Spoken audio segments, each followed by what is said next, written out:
সাতক্ষীরা সড়ক ও জনপথ বিভাগের উদ্যোগে শুরু হয়েছে উচ্ছেদ অভিযান। সাতক্ষীরা থেকে শ্যামনগরের ভেটখালি পর্যন্ত মোট ৬২ কিলোমিটার সড়কের দুধারের প্রায় ৪০০ ফুট অবৈধ স্থাপনা উচ্ছেদ করা হয়েছে। তবে এই উচ্ছেদ অভিযান নিয়ে উঠেছে নানা প্রশ্ন।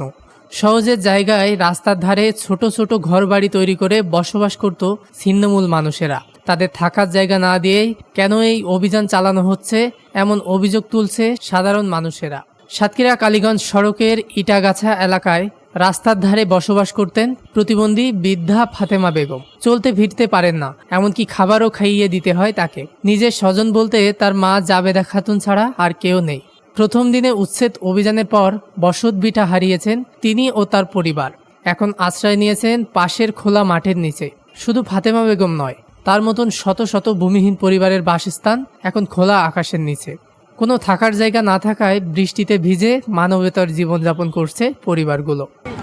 আজকে আমার গায়ে উচ্ছেদ করে আমার গায়ে পথে পাঠাই দেবে, তাই আমরা বুঝতে পারিনি। না, ঘর ভাঙা আগে আমাদের নোটিশ দেয়নি, আর আমাদের হঠাৎ আইসি আমাদের ঘর বাড়ি ভাঙি চুরি কষ্ট করে গেছে। আমাদের ঘর ভাঙার আগে আমাদের কোনো নোটিশ দেয়নি, শুধু মাইকিং করে গেছে যে ঘর ভাঙবে। সরকারি এতগুলো মনে করেন ঘর হয়, 200, 250, 300 এক এক জায়গায় ঘর তৈরি করতেছে। সেখান থেকে যদি সরকার আমাদের একটা করে ঘর দিয়ে দিত, সরকারের জায়গা আমরা ছেড়ে তো চলে যেতাম। আমাদের একটাই অনুরোধ, আমরা টাইম চাইছি, সময় চাইছি যে আমরা জিনিসপত্রগুলো আমরা সরাতে পারি জনকারের থেকে। তা আমরা কিছু সরাতে পারিনি। হাঁড়ি, ভাতের হাঁড়ি, রান্না তরকারিগুলো সব ওরির ভেতরে। আমরা দুপুরবেলা কী খাবো এরকম কোনো অবস্থা আমাদের নেই। এসব মানুষ অভিযোগ করছেন উচ্ছেদ অভিযানের আগে তাদেরকে কোনো নোটিশ না দিয়ে এ অভিযান শুরু করেছে।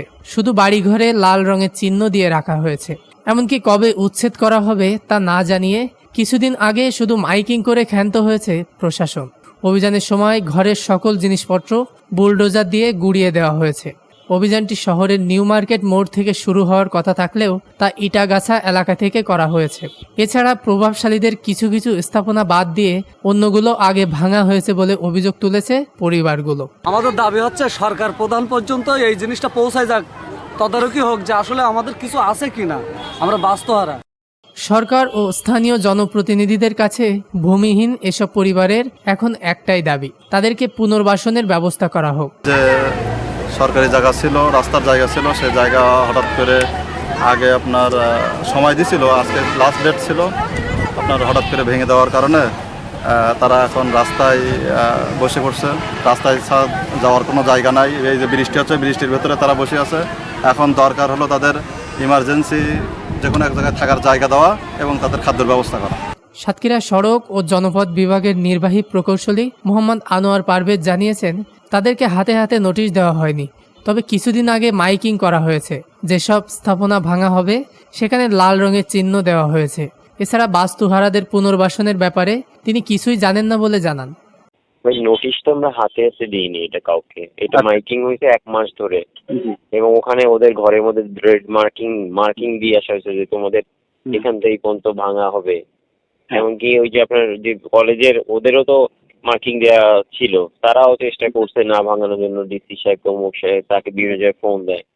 এখন মনে করেন যে এইগুলো তো কমন অভিযোগ, ঠিক আছে, আমারে বলে দেয়, আমি তো আর 2 দিন আগে বললে সরাই নিতাম।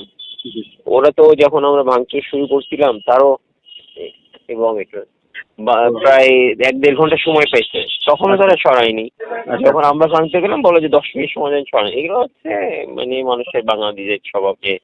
তবে উচ্ছেদ অভিযানে নেতৃত্ব দেওয়া খুলনা সড়ক ও জনপথ বিভাগের ম্যাজিস্ট্রেট ইয়ানুর রহমান এ ব্যাপারে কোনো কথা বলতে রাজি হননি। ডেস্ক নিউজ, দৈনিক রানার।